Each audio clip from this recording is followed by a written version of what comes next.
Good afternoon. Oh, now, good afternoon, everybody.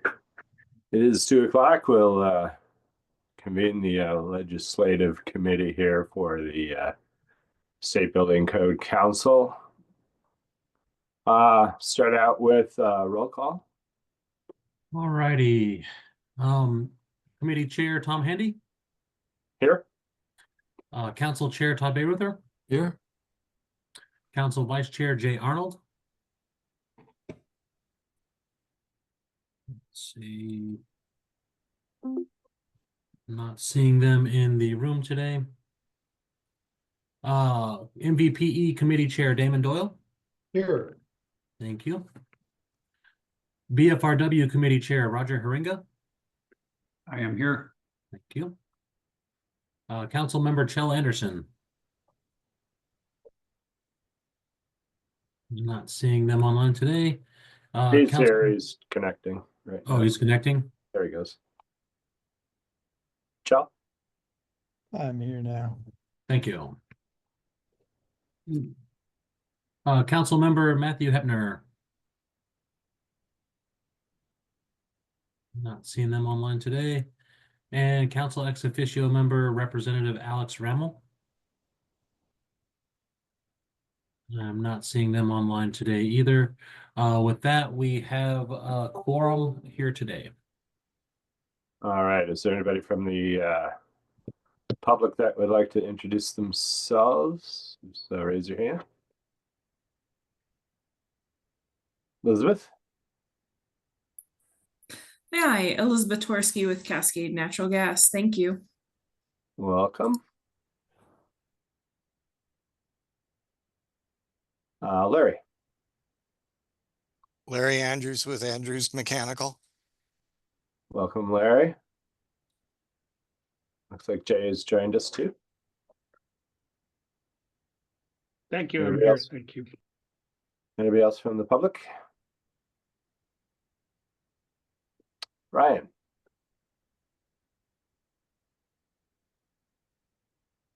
Go ahead, Brian, you're muted. Sorry about that. Brian, am I with the International Code Council? Thanks, Brett. Brett. Brett Conway, McKinsey Architects and Engineers. Welcome, Brett. Howard. Or Luke. Sorry. Luke Howard, Department of Commerce. Welcome, Luke.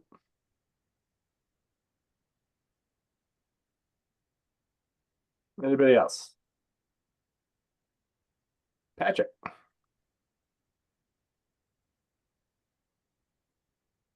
Patrick, you're not muted, but I'm not hearing you.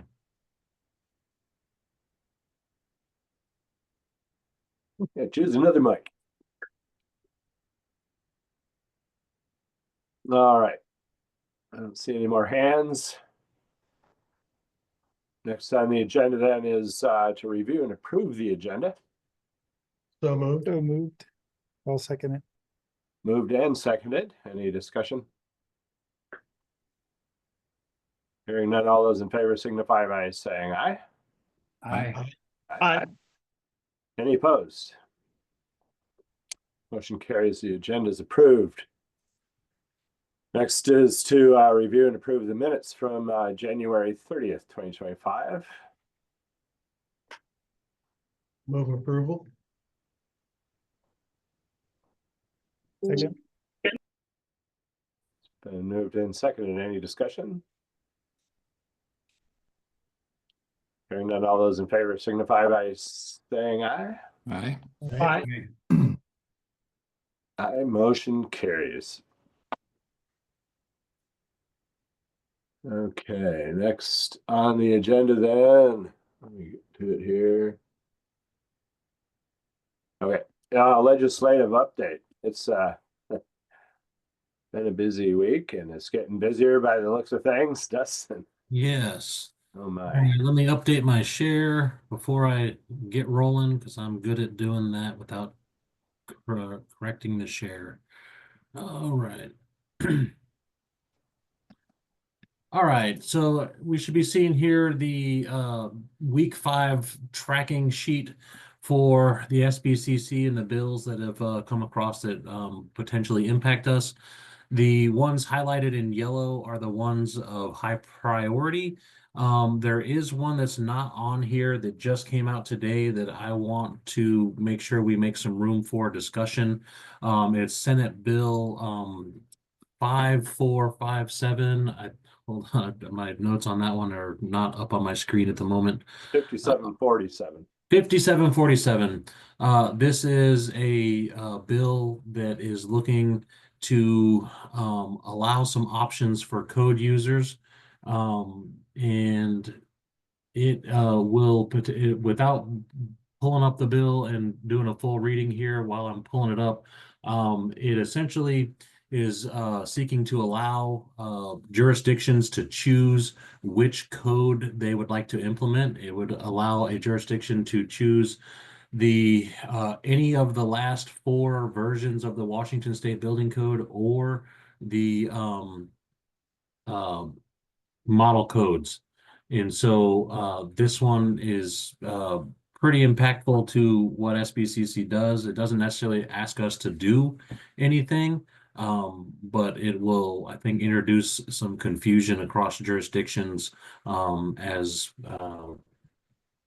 they choose to enforce different codes across the state. So with that one, given a quick one on this one. So the other ones that we want to talk about, or I want to bring up today, HB 1254.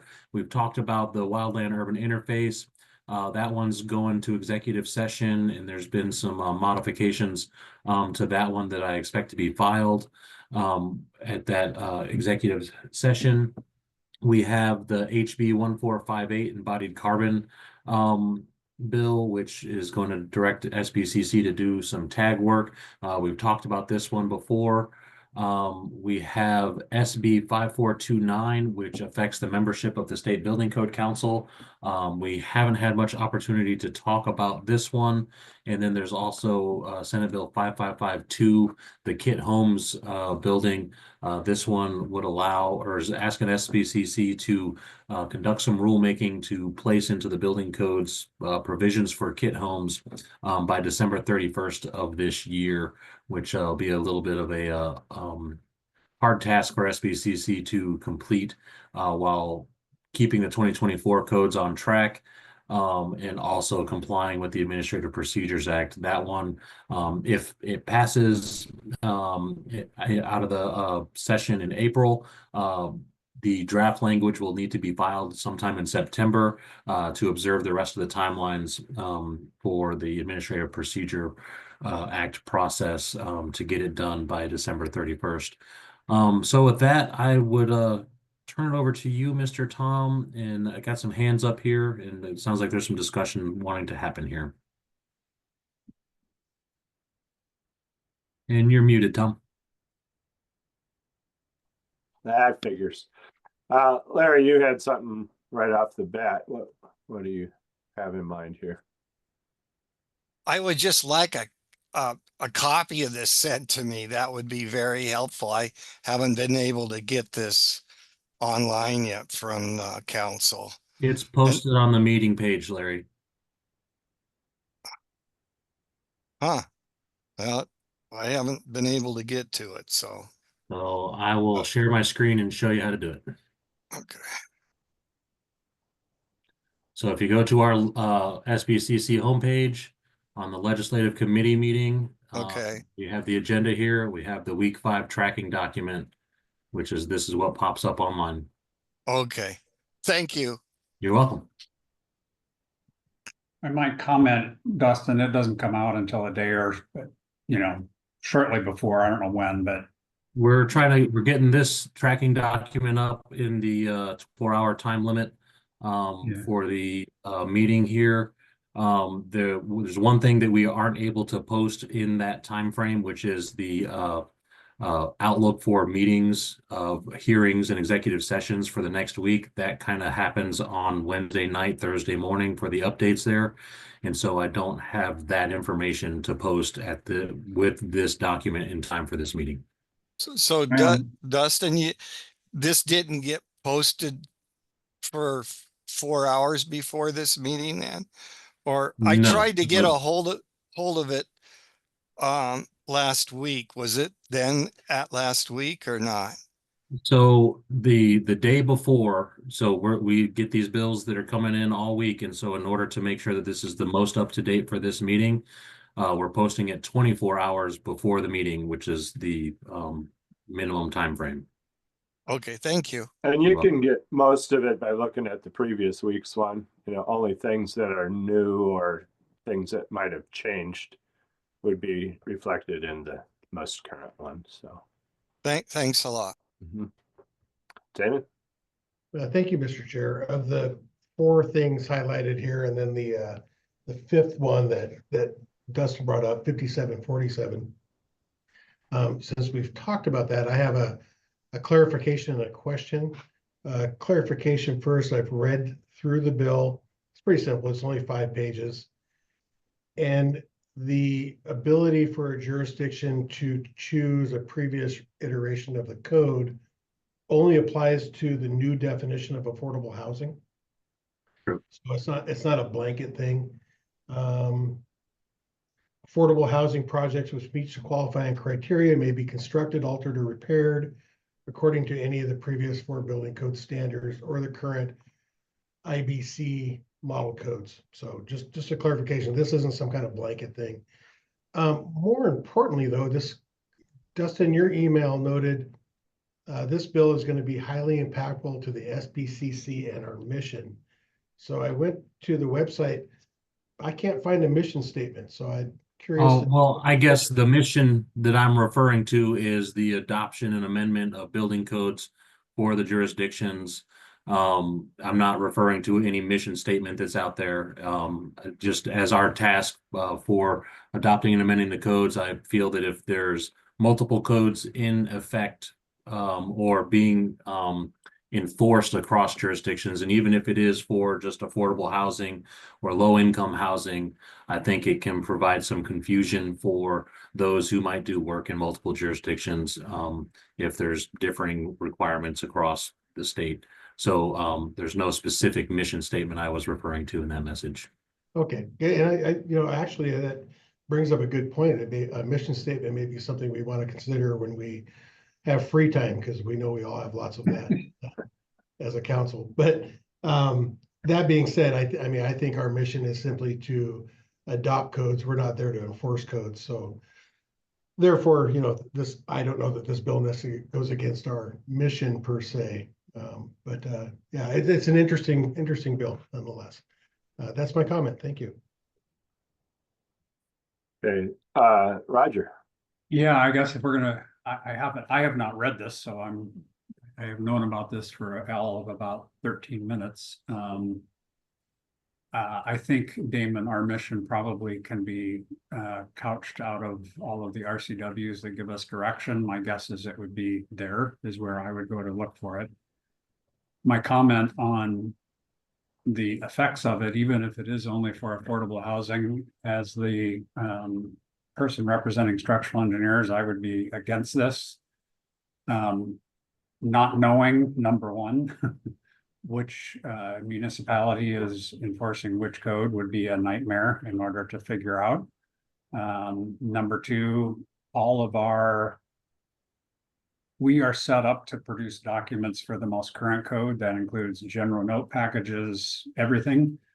Trying to go back and pull out general notes and all of that information, as well as design spreadsheets and everything else for codes that are 4 codes back, would be a total nightmare. And I would even suggest from this, so that is from the structural engineering perspective. I think as part of the executive committee, my guess is the State Building Code Council would start getting a whole lot more questions about old codes and how do we interpret this versus the current code, and is it the energy code? Is it only the building code?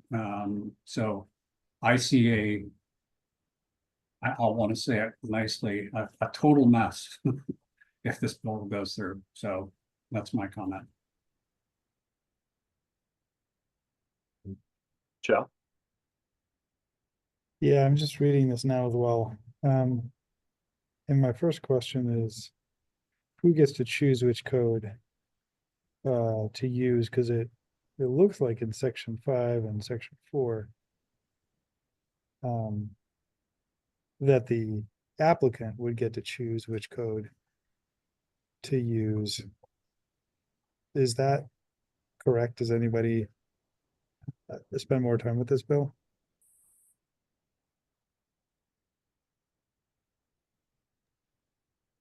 And I guess if that's true, my immediate concern is that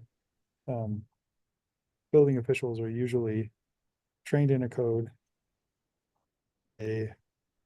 When the next code is coming out, they start getting trained in the next code. And if they had to enforce any of the last 4 codes at the applicant's discretion, it would take a huge amount of training and continual training of all of the last, 15 years of codes, 12 years of codes. And I can't imagine that building officials would at all be able to do that. Especially in medium and smaller jurisdictions where they couldn't have a specialist in the 2012 codes, the 2015 codes, the 2018 codes, and the 2021 codes all at the same time. I guess also, to the extent that we think the Building Code Council does good things for the building industry in terms of having buildings that are safer and better for general welfare, I can't see us thinking it is a good idea to allow someone to use codes from 16 years ago or 12 years ago. That just seems it would create a huge amount of hassle, and then it would kind of get rid of any of the good things where the codes have advanced over the last several cycles. So I mean, I honestly think we should oppose this bill if we can, because it would create a mess in the state. It would be like of codes all over the state, and we're not a big state. It's not like we have, vastly different parts that are 1,000 miles away and would possibly need different codes. So, I mean, I think we should oppose this, but I think we should spend some more time with it because I'm just seeing it for the first time. Thanks. Mr. Chair, could I answer one of Chel's questions? Sure, go ahead, David. Chel, if you look at section 1, lines 10 through 13, it's not the applicant, but it says, in order to encourage development of affordable housing, the legislature finds that cities and counties may enforce any of the last 4 iterations. So it sounds to me like it's the building official's discretion. And certainly you and Roger and I mean, I've been doing this long enough. I've built to codes all the way back to the mid-90s UBC codes. So going backwards, it's certainly easier than going forward. I would have it would be almost effortless to build to a 2015 code compared to what we do today. So that's my 2 cents. Angela? Yeah, so I mean, this is just a bad bill. Obviously, as a building official, I mean, this is just one more time that legislatures are flat out saying that people who need affordable housing don't deserve the same level of safety that every other citizen gets. And I mean, that's just it. Yeah, that's just bad. And then also, I'm not sure if this actually says that like you have to use all of the codes from that cycle, because they are supposed to work as a unit. So, I mean, it's not like you can take one energy code, one building code, one mechanical code and put them, or residential, it would be the residential, I guess, into this stuff. So, I mean, that just, doesn't really make sense. And as far as, the lift on jurisdictions, I mean, I've been in the business reviewing plans for over 20 years, but most of the people that work under me haven't. So going backwards is not a simple task. It would be plan reviewers and inspectors learning brand new codes that are from back to, this would put it at the 2012 code cycle. So yeah, this is not a yeah, no, this would create chaos. Thanks. Jay? I concur with the thoughts and the opposition to this bill. I do think it's going to be important for staff or somebody to at least immediately talk about the practical impacts of this bill to the State Building Code Council. We've heard previously from staff on the issues of having multiple versions of the code in the RCW at once. And so I'm concerned about that. I appreciate the additional workload that would come from interpreting code, requests for interpretations 4 versions back. And does it also mean that folks are going to be looking for that would have the ability to petition for changes for codes 4 cycles back, that we're actually maintaining this? I think it's worth some education in the very least to say, here's a significant workload, something for the SBCC, something that the code revisor's office is not in a position to handle, something that we're not in a position to handle given everything we've heard about training and having different codes. But also, and if this bill is moving, I would be proposing that we take this to the full council to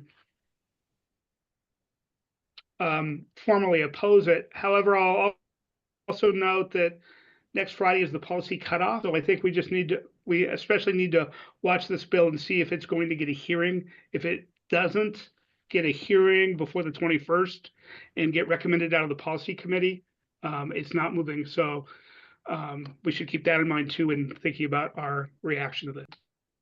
Mr. Chair, I just want to give a little more information about the movement of this bill. It was introduced in for first reading today, and it's got a hearing next Wednesday at 10:30 in the morning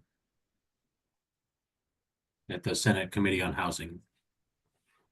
Okay. Jay, you ended up getting muted on the last half of your last sentence. If that was intentional, I don't know. No, just saying that we should watch the calendar, and I'm glad Dustin's mentioned that because I hadn't noted that it had been. Okay, thanks. Ty? So, not speaking to the merits of this, some of the technical things here, the definitions of affordable and low income and low, they're in other places in RCW, so that would want to be cleaned up or referenced somewhere else anyway. I don't know that it needs to be redefined here. I think more importantly, though, in that first section, the new section, section 1, where it says may enforce any of the last 4 iterations of the state building and energy code. To my understanding, that's not really how it works. Those aren't really documented. Am I correct that every time a building code is adopted, it overwrites in WAC those sections? Am I wrong on that? And so then the question would be, what is someone enforcing? They would have to have their own documentation of those previous codes with or without Washington amendments on local for local reference, I guess. So as far as the older codes and what's on file at the code revisor's office, every time we make updates to the code, anything that is amended gets overwritten with the new amendments. And so to say we wanted to bring back the 2015 codes, it's not as simple as saying, let's just tell the code revisor to roll back. We have to go through the administrative procedure process to bring that back. And if we were going to have 4 available codes for use, we would have to restructure the way the WAC is out there. It would likely be that WAC 51 might change to 51 for the 2024 codes, and then we have new WAC numbers for each of the 4 versions, and then they stay in effect for 12 years for optional enforcement for these specific building types. And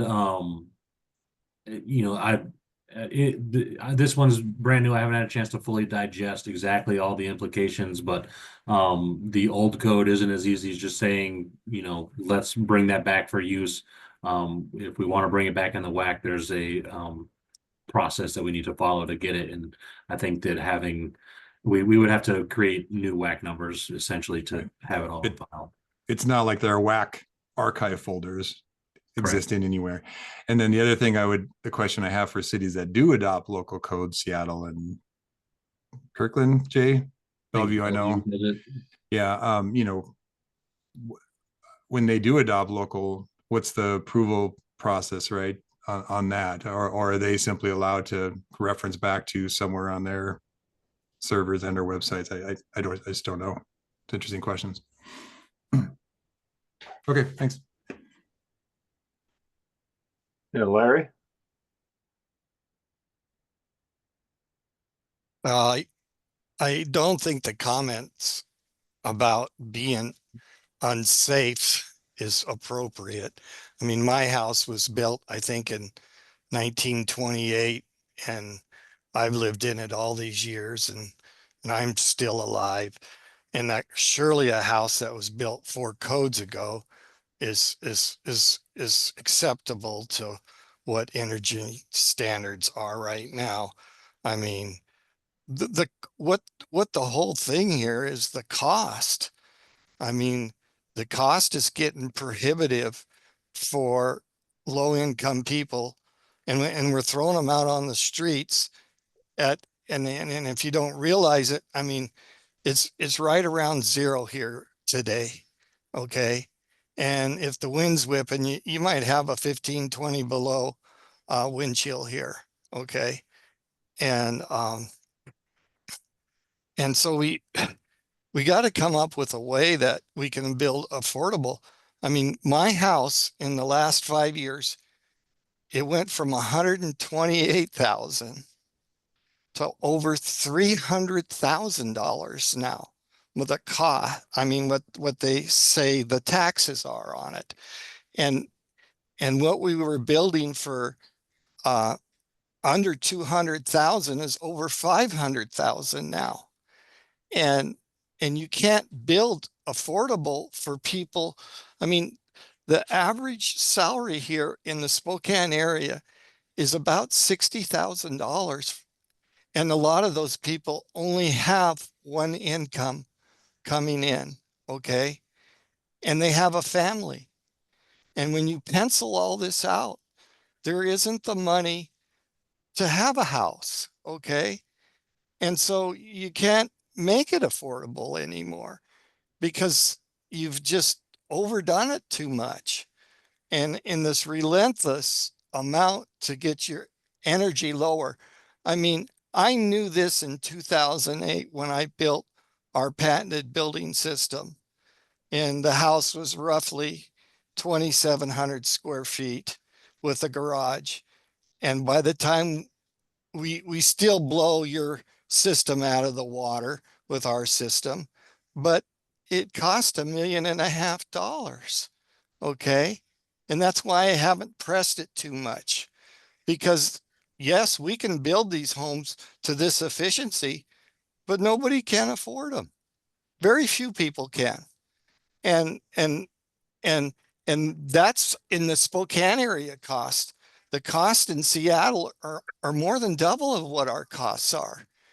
And so it's just turning into, you can't afford it. And so, Hey, Larry. thanks. Can we keep this discussion just directly to the bill? It'd be in the interest of time. I'd appreciate it. Yeah, well, that's what it's all about. It's about the cost of the structure, and you guys don't seem to have any care about that. Thank you. Roger? Yeah, I take exception to the idea that we don't have any care about the cost of structures or the safety of structures. As a structural engineer, to say that a building designed under the 2012 or 15 IBC would be similar to the current code. The ICC has increased the seismic loads in the Seattle and Spokane area probably, I haven't done the calculation comparing it to 2012 code, but my guess is it's 150%. That's nothing that the State Building Code Council did. It's purely that we have to increase the seismic load. So I take exception to everybody continuing to point at the State Building Code Council suggesting we're deciding to do these things just to raise money. And on the energy code, if you really are, you know, what we are doing is we are responding to a directive by the legislature to improve the efficiency. That's all we're doing. So take it up with the legislature, not with the State Building Code Council. Having said that, and getting back to the bill and what we could or should do about this bill, Todd brought up a really good question about passcodes. I also would really suggest, Damon made a comment about residential codes, and actually Larry was talking about building houses. This bill, the way I read it right now, says the building code standard or international building code. So the way I take that, it is only building code, it is not residential code. And certainly if that is not the intent of the people that are putting this bill on, it should be clarified. Secondly, I work in the building code all of the time. If you are going to change the building code, you also need to go with that version of the mechanical code and energy code. It isn't just one or the other. You have to do all codes. So again, I think that we would need to get clarification on those two, section 4 and section 5. What is your intent? Because what you have in here is not workable. So and Dustin, if there is a hearing on Wednesday next week, I think we need to pull State Building Code Council comments together from a administrative perspective and the challenges that this creates, irrespective of our own personal comments on the merits of the bill, and make sure that in the hearing, we express our concerns about how this is done administratively. And I think that's a good point, you know, because I think what our charge is as this committee is, you know, to discuss kind of the mechanics of how these types of things might or might not work within the structure that we've got to work within, not whether or not the bill itself has merit in our opinion. And at least that's the way I understood our charge. So, Chell? Yeah, thanks. Yeah, I mean, I don't want to get too wrapped around the axle on this bill because I guess it's really, really bad. But I don't know that it'll pass, but I think we need to express our concerns, and I think we've listed a lot of concerns. For the record, I wanted to talk about affordability a bit. And, you know, when you look at what is causing unaffordability, most of it is zoning, and the legislature took some action in that. Zoning is why single family house costs have gone way up. I'm going to keep this brief, but zoning, there is also interest rates, mortgage rates, cost of labor has gone up, the cost of materials have gone up. We've gone through a lot of inflation. So, and we've got lots of data showing that, that if we were able to have a more sensible market-based zoning, housing costs would come way down. But we don't. So I guess I don't want anyone listening to think that me or the Building Code Council is not interested in housing affordability, but that we don't control most of the affordability for housing. We control a very small part of it that actually has resilience benefits and other benefits for life safety and other things. That's what I wanted to say. Todd? A quick addition to Shell's points as a manufacturing rep. In addition, inefficiencies in our supply chain and compounding margins continue to, you know, make the problem worse as we move down from contractor, subcontractor, so forth to, you know, lease buying power. So anyway, that's a whole bigger topic. Back to the definition of affordable housing, one thing we can inform here is that in order to do what it's asking here in section 2, residential housing that is rented by a person whose monthly housing costs includes utilities other than the telephone do not exceed 30%, so forth. That implies that someone's going to enforce that, the local jurisdiction, but that also implies that someone has to be able to calculate that. And that's kind of the point. It's not just first cost of doing this construction. It has to include what the monthly costs would be for that resident. And so that has to include then, I mean, I live in Spokane and with this cold stretch right now is going to be hard because we have high monthly costs right now for energy use. So that has to be considered in terms of the monthly housing costs. It says specifically right there. So, okay, thank you. And I don't know what that model is, but someone would have to go back in all 4 of the codes and model different baselines or something, you know, to compare that. Thanks. Larry, and I'm going to ask again that we stick to the bills and how they might interoperate with code and the mechanics of getting them to work, and not our views of whether or not we like them and how they might interact with our businesses and our personal views on them. Okay, because we're getting a little emotional here, and it's all of this is emotional, but I don't think that that's being very productive. And Right. I want to keep this. I just want to moving address forward. something that's been talked about here is there are kickers in the law that you can go back to the legislature and say, hey, this is getting out of hand right now, and go back to the legislature and say, hey, we need to hold back a little bit here for a while. But this council has not done that. And there's been numerous groups that have explained that to you, but yet you still march towards this goal. But if the goal is not really attainable with the average person here, I think we need to really start talking about that. I mean, most people can't buy a Mercedes, and that's what we've built here. If you look at the rest of the country, we've built a Mercedes, and there's only maybe 3% of the population that can afford that Mercedes. And that's what's happening. Thank you. Thank you, Larry. Jay? Thinking about or looking at my calendar with the hearing next week, I will be in Olympia as part of the Association of Washington Cities Conference. And if you're looking for a volunteer to testify, I'm happy to work with the committee members and staff to put together some testimony on this bill to inform, given that to sign in as other and present some of the complications that have been brought up.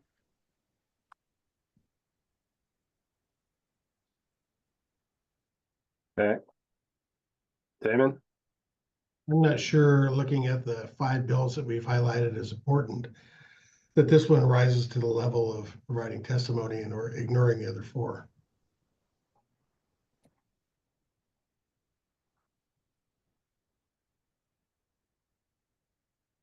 I think we should definitely make our views known on this bill because there's some significant technical issues with it.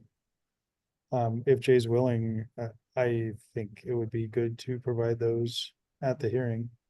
Otherwise, I guess it's up to Dustin to translate the shortcomings of the bill to the authors or show up at the hearing himself. When is the hearing? Wednesday at 10:30 in the morning. Another option might be there is an executive committee meeting, I think Monday, right? Correct. Well, Tuesday. Tuesday? Oh yeah, Tuesday. I'm not going to be able to be there. It might warrant discussion there as well. It'd be a different group, but Jay? To Damon's point of looking at the calendar for the other bills, they all appear to be scheduled for executive action by the different committees. So they've already had their public hearing. Of the highlighted bills that Dustin's brought up, only this one has a public hearing. So I'm not sure what Damon not testifying does, because it's not as if we're choosing this versus other hearings next week.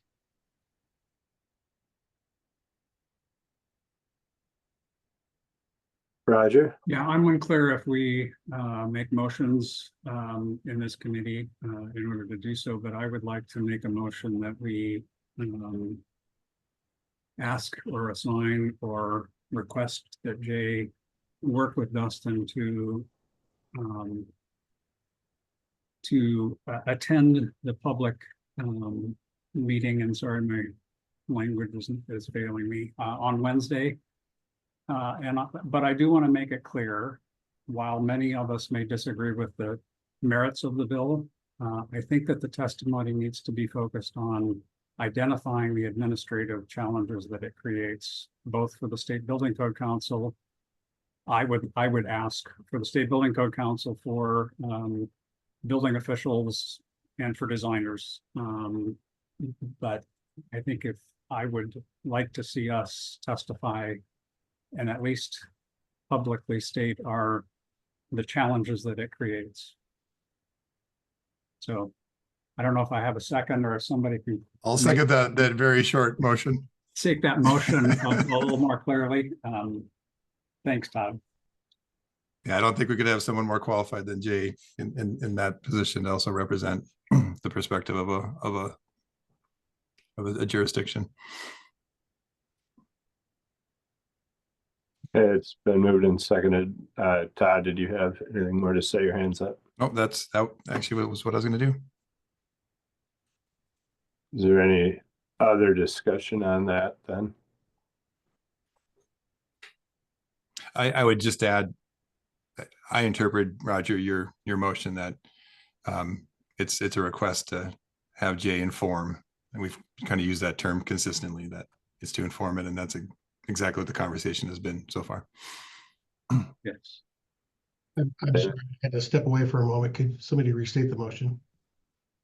Yeah, I'll try and be a little bit more concise. The motion is to ask Jay to inform at the public testimony meeting next Wednesday on not the merits necessarily of the bill, but to inform the committee of the administrative challenges that it creates for the State Building Code Council, for building officials, and for designers. Second.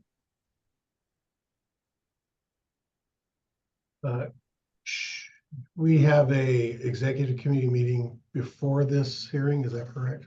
Correct. Could I offer an amendment that, with approval of the executive committee, that this testimony go forward? If there's a second.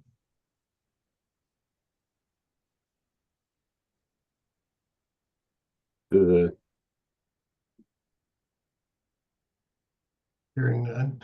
Do the original makers of the motion agree with that amendment? Is it friendly or? Well, and Damon, I guess I would say I think we can kind of do that anyway on Tuesday.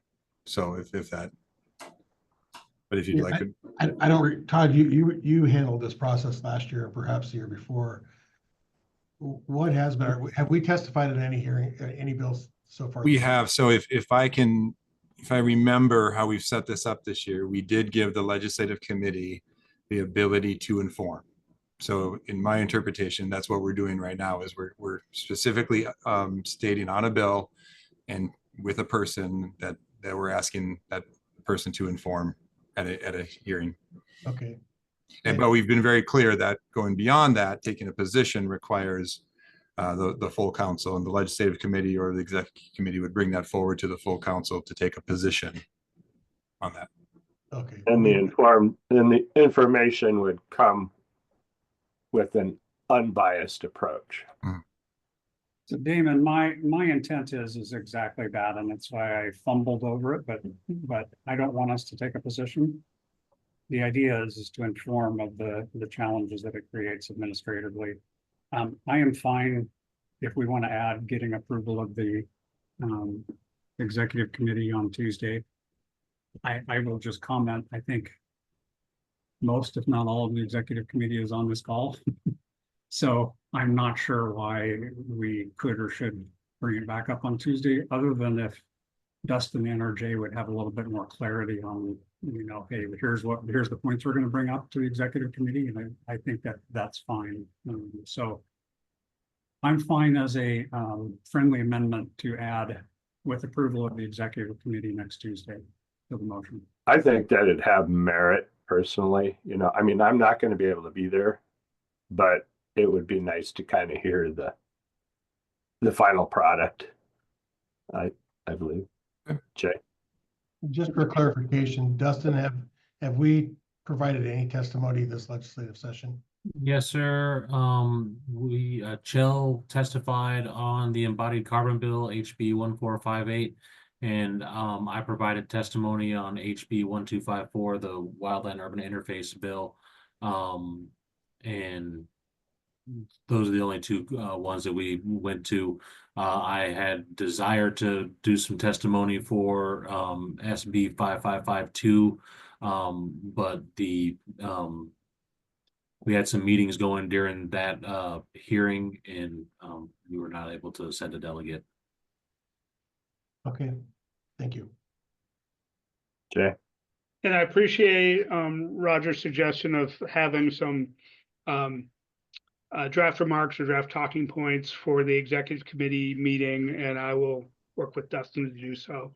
Given that testimony is usually limited to 2 minutes or less, really it is summarizing the challenges that have been brought up so far, and I'm confident we can do that. Okay. Joe?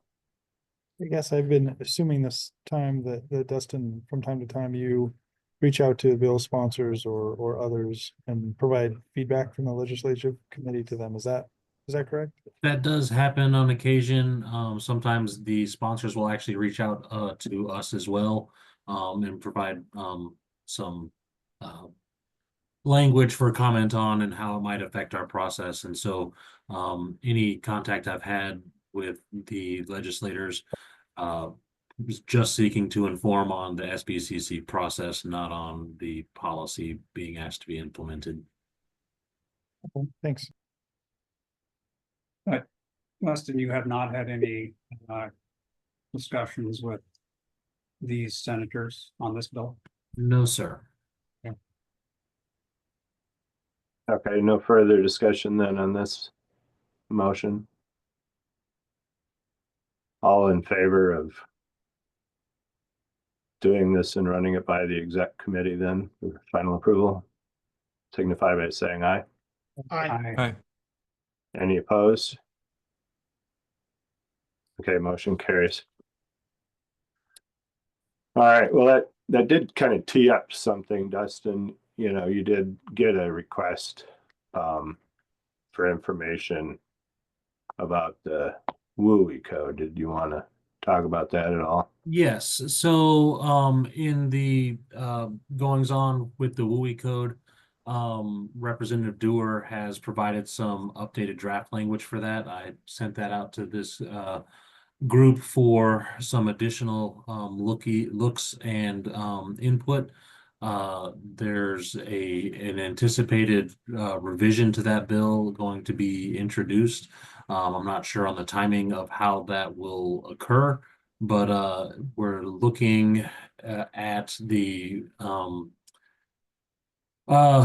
some dates put on there for the council to adopt the WUI code after the mapping is completed. That's projected by DNR At the moment, I was at a meeting with those folks as well as Representative Dewar, and they're projecting that the maps will be completed sometime at the end of this year, looking at December. And that'll be too late for us to implement in any code that we're doing for the 2024 code cycle. So there's a date associated with adoption of the WUI code with those maps for November 1st of 2029, which will be the implementation date or the anticipated implementation date of the 2027 codes.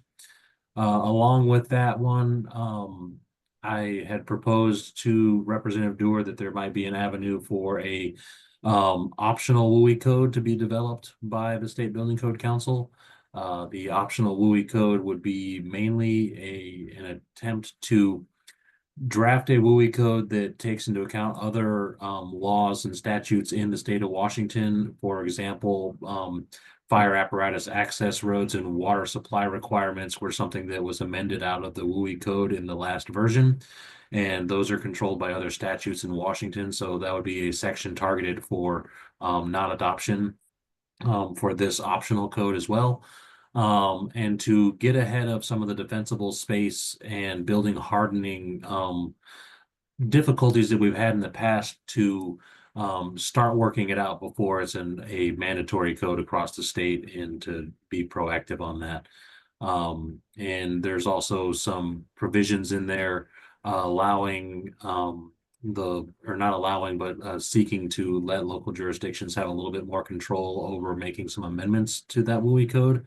I provided some feedback on that one that if a local jurisdiction is going to be allowed to amend the WUI code without any input from the SBCC, that it is a little bit contrary to RCW 1927.060, which is the RCW section that allows local jurisdictions to make amendments, but anything affecting single family residential or multifamily residential construction before being effective needs to be approved by the SBCC. And so not sure what I'm expecting to come out on that one. That was a last minute thing. I had a draft of what is anticipated to be introduced come across, and that was my main concern there, is that we would not be having the residential and multifamily residential construction impacts evaluated before adoption across local jurisdictions. I'll pause for Angela. Yeah, I guess I was just curious, which WUI code were you thinking this optional code would be based on? It would be based on the 2024 model WUI code. Okay, and isn't the WUI actually moving forward in the tag process this year? We discussed that. Yes, we're going to move it forward. We're going to do a deliberate process there. If this comes forward, so we're not looking to necessarily have a mandatory code. I want to get ahead of the problems that we faced in the past and criticisms that the process was too short and rushed. So even if the maps aren't ready, I think that it's a time for us to address the WUI code and to have some deliberations made at the tag level, so that anything that comes out for the 2024, if the maps are available and we could implement it, it would be great, but that's not forecast at the moment. So yes, I guess the short answer to that, Angela, is we are looking at doing work with the WUI code, but with anticipation that it might not be something that can be implemented right now because the mapping isn't done yet. So it's mainly looking at the high level issues that we have at the moment outside of the mapping. Okay. Todd? Yeah, I think a key takeaway here is that we do need to move forward. We can't be paralyzed because and approach this like a very linear process. I think there's a lot of confusion in the maps, but I think the state agencies are understanding better and very coordinated, that the mandate for the maps was both hazard maps and risk maps, and those are technically two different things. The risk maps will always be changing based on certain treatments and other types of, you know, localized conditions that need local, you know, input to really to have those adjustments to the risk maps and so forth. That doesn't mean that the Building Code Council can't move forward with a technical advisory group and start to respond to, you know, many of the developments at the ICC level. California is, my understanding, is going to be adopting their new WUI code at the end of the month to go, I think, in implementation by October or something.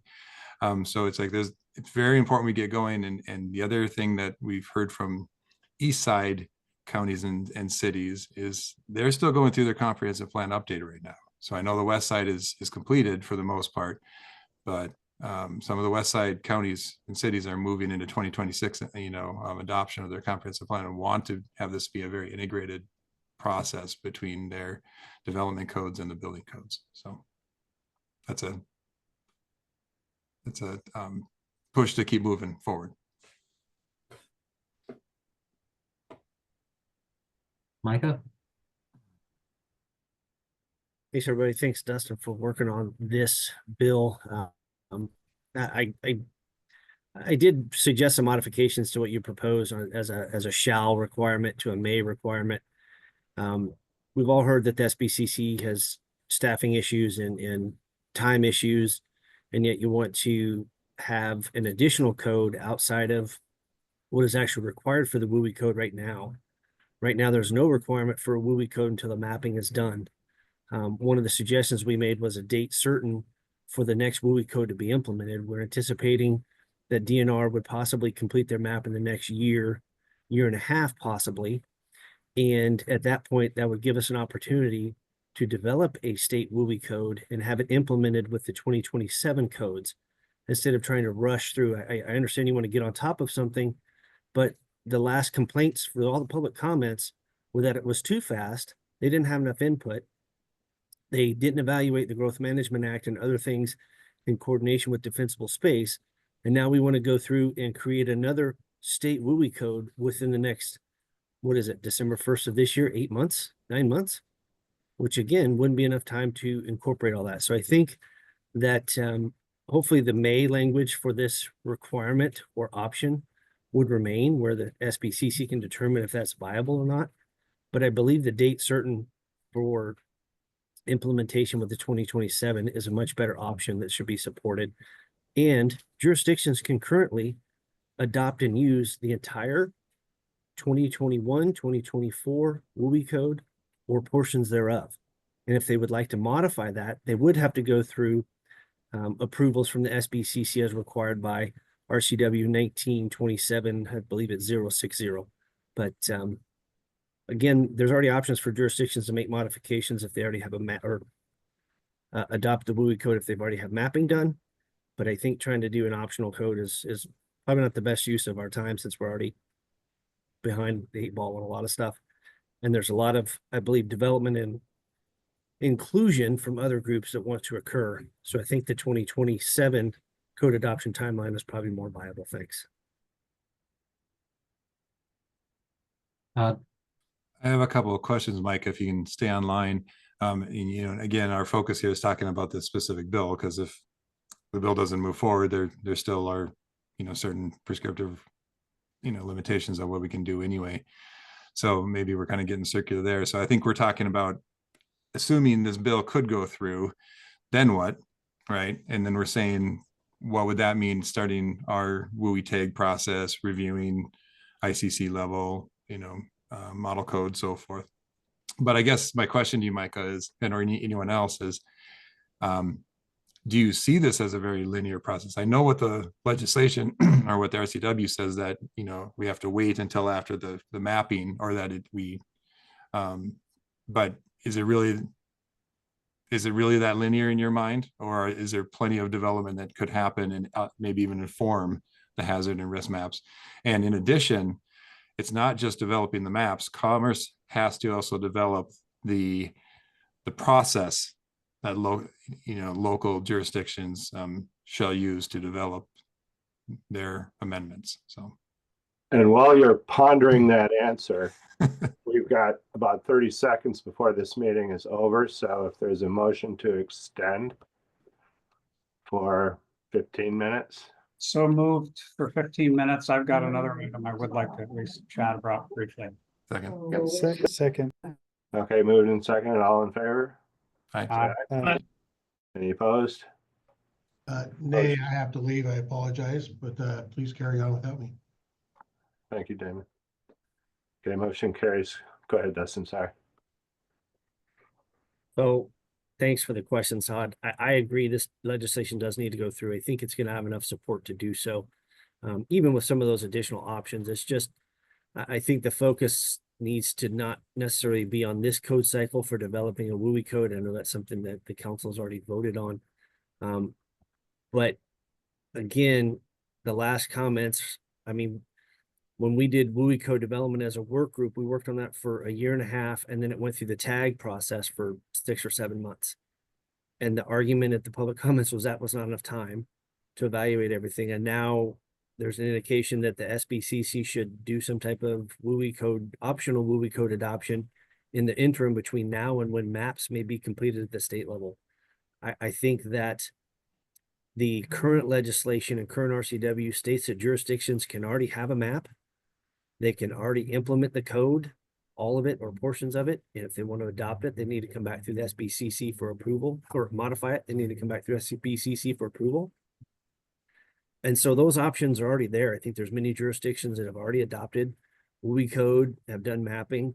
And this legislation already states or is looking to state that once the state WUI code is done and the state mapping is completed, that those jurisdictions would have to come in compliance or redevelop their maps under similar criteria that the state has done. I think we're in agreement on the bill. I think it needs to go through. I think most of the modifications are really good. I just think that we need to maintain focus on the date certain for 2027. I believe the fire marshals previously had indicated that they would support a 2027 adoption as well, based on some of the upcoming modifications to the WUI code at the national level that they would like to see implemented. So I think we're all on the same page. Plenty of options now. Thank you. Just real quick on, I seem to recall that over the last year, the position on the current legislation in 1927.560 allows the local jurisdictions to adopt a portion of the model WUI code in whole or in part, but that our viewpoint was that they were kind of hand-tied as far as being able to modify that. And so I think, you know, I think the stuff that's in the current bill will allow for that, and I think that's also kind of what I was trying to address with the optional WUI code as well, because if it's something that's adopted by SBCC and used by the local jurisdictions, they can then come to us with that instead of coming with the model code, which we had the opinion that we couldn't modify. Roger? 3 things. I'll try to be quick. The comment that came back that there was lack of the opportunity to comment on the WUI code last time, I kind of bristle at that, knowing that there was a group that worked for 2 years with all in public meetings. So every time that issue comes up, I have to raise my opposition to that concept. Number 2, it is a serious issue. With the fires that we are having, we've had serious damage to homes in the past year, I believe, or 2 years. Over in Cheney, we're going to have more and more. I hate not having something until 2029. However, it sounds like 2029 implementation is when a code based on the maps will be done. So that's great. In the meantime, I think that we need to, as a SBCC, be really clear about what the options are. So if there is language in this bill and it passes, or if there is anything else that we can do to have a really clear path forward for municipalities, if it is optional, to adopt portions of a WUI code, I think that we need to do that. But I don't think going through the whole process of developing a whole new interim code makes sense. 3 opinions, nobody needing to reply. Yeah. Understanding is that Yakima County had adopted a WE code as well. So local jurisdictions are already empowered to be able to adopt codes like that, right? The WE codes? Yeah.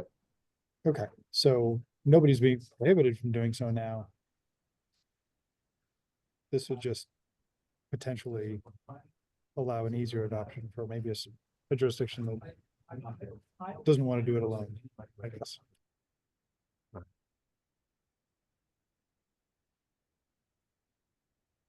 All right, are there any other legislative update items, Dustin, or does anybody else have any other bills before we get into other business? I have a comment, Tom, on Senate Bill 5429. Go ahead, Roger. I have not been part of one of these meetings where we talked in detail about this, and that may be that I missed a meeting. I am not sure. I am in opposition to some of the expansion of the number of state building code council members. I don't know if that is my position as a structural engineer. So I am unclear if this is the right avenue for me to express my opposition to it. Right now, looking at the architecture, structure, mechanical, we are 20% of the state building code council. However, I think that we use it more than 20, we are more than 20% of the users as designers. Under the new, and I did this really quick, but under the new layout of 21 people that are proposed, there are still only 3 on the designer side, architecture, structure, mechanical. So now we are only 14% of the state building code council. And so I have an opposition to that. There's also some language in there that says something to the effect that at least half need to be from Eastern Washington. I would suggest at least what that does is over half have to be in Eastern Washington. While I am completely sensitive to the idea of having a balanced building code, I think that there also has to be recognition of the population difference between Western and Eastern Washington and the number of buildings that are designed in Eastern and Western Washington. So I am in opposition to both of those pieces. And I don't know if we've had conversations here, what this group has said on that bill, but I guess I'm almost asking for, if we as a group are not going to create some opposition to it, then I would like to know that so I can work on that outside of this group. Yeah, I think it's come up just very briefly at the tail end of a couple of different meetings without a lot of ample time for discussion. Most notably at the last council meeting, it briefly came up at the very last minute. And from what I've heard, almost every trade group that's involved in the council has had an almost identical argument. And so it's going to be a tough one to bring resolution to, perhaps. But that's just my observation. And of course, I'm not in a trade group. I'm an elected official, and so I've got comments about how that was portrayed in this bill too. But go ahead, Jay. My comment was on a different bill, the Kit Home bill. So if there's others that want to talk about the 5429, I'll defer. Yes, I was gonna talk about 5429, and I have very similar comments to those that were just brought up, but yeah, in general, why would you drastically expand the contractors' roles without expanding other roles as well? And at some point, it's just a lot of people to get a quorum. So just reiterating what was said earlier, to Dustin, I wanted to ask if you've had an opportunity to provide feedback to the bill sponsors or others on how it would affect on the concerns that were brought up with the Building Code Council or in the legislative committee. So on this one, I have not had the opportunity to do that. As far as representing the council, the policy that's coming down as far as that one, I didn't necessarily see this one as impacting our day-to-day operations as far as how we do business. Will affect who has a say in how we do our business. And so I didn't have an opportunity to get a opinion formed by the council for in support, against, or other on this particular bill. My suggestion at this point would be that if there are individual concerns on that, a letter to the prime sponsors would be one of the more appropriate avenues of engagement at this point. This one went to hearing while we were similarly with the Kit Helms bill last week while we were in our council meeting. And so we didn't have an opportunity to prepare any testimony for that, and didn't have folks to represent the council there as well. Yeah, and Chell touched on it too, but my first reaction was more in maintaining a quorum, and so I would wonder, Dustin, if there's any information on, times that we've struggled to meet quorum with just the numbers on the council that we've got now. Some of these meetings get to be awful long. And if we can't make decisions because we don't have quorum, that can be troublesome too in meeting the deadlines that are mandated. So, Micah? Oh, sorry. If you're going to respond, go ahead, Dustin. Well, I was gonna just say that I'd have to go back and review council minutes longer than I've been here with SBCC. But in my experience, I haven't been in attendance at a council meeting where quorum wasn't established. There have been issues where people have to step away and there might be issues at that point. But for the most part, quorum has been not a concern at the council level. It's been more of a concern at the tag level. Okay, thanks. Micah? Thanks. I'll try to be quick. I did send out a modification of this bill to Dustin. I believe he disseminated it to the council. If not all of you, I apologize. But I think that there is a lot of concern from our side of the code official side of the fence as well, that this would be heavily favored towards the construction industry for technical code development, which is what we're doing here on this council. We're developing the technical minimum codes. So the downfall with that is they're not always well versed in the code because there's no testing or licensing requirement in the state of Washington. So maybe those two things need to go hand in hand. But we do or would like to see the increase in maybe some of the technical experts, including code officials and fire code officials. And as Roger indicated, maybe a design professional. Of course, I view that an expert in accessibility, if there's not an actual someone with physical disability represented on the council, that would normally be a designer. That is how our representation is in the city of Seattle for our construction code advisory board. I think there could be a balance found. And if you do increase to the 2021, I think the majority of them, or at least say half minus one, because if we've got an odd number, it wouldn't technically be half. I think that was part of my modification I missed, but half minus one would come from the east side. I don't think it comes down to relative population. I think it comes down to we're looking at the minimum life safety design build criteria for our built environment in the state. It has nothing to do with population. It affects the entire state. Doesn't matter who does more of it, it still affects the entire state. So I think equal representation on both sides of the cascade or close to equal should be important. Hopefully those modifications made it out to all of you. I think this is an opportunity to modify the council somewhat. The only downfall I see in this is there's not a modification to the minimum threshold of votes to get rulemaking approved. And maybe that needs to be addressed in coordination with this bill if you increase the number to 21. Thanks. I just want to mention here quick, we're down to 1 minute. We've got other business that we may not get to. I just want to ask a question. If anybody does have any other business, if there's none, we'll continue discussion on this. Okay, seeing none then. Larry, go ahead.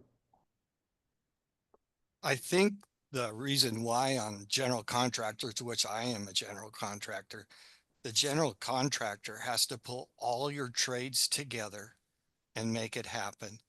And there's a large number of general contractors compared to architects. and they feel misrepresentative. And it is, again, they're the people that have to sell the building, build the building, and are responsible for the building. And I think they probably do need the greatest say. Thank you. Okay, Todd, we're up on time, but go ahead quick, Todd. Okay, real quick.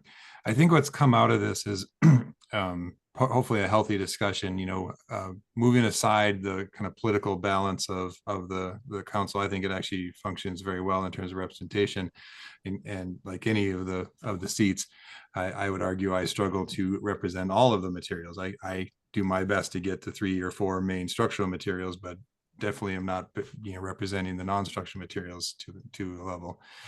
But I think more importantly, what came out of it is interesting to me is our comments that, especially on the upper end of the supply chain, how important the code development is, and how that affects every single day of what I do and others in manufacturing and supply and so forth. That the understanding of codes and standards and informing those is absolutely critical. So maybe a little bit to Micah's point is what is the council? Is it more about the application of the code, or is it about the adoption, amendment, and implementation as defined by RCW? So good questions and good conversation. Thank you.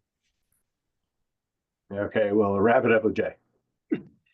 Just on the Kit Homes bill that I mentioned, I just wanted to see if staff could get to us with some information, or could get to the committee with some information. It's coming up for executive action next Thursday, and it requires Kit Home bills to be, or Kit Home code to be adopted by December of this year, which I think would be a real problem.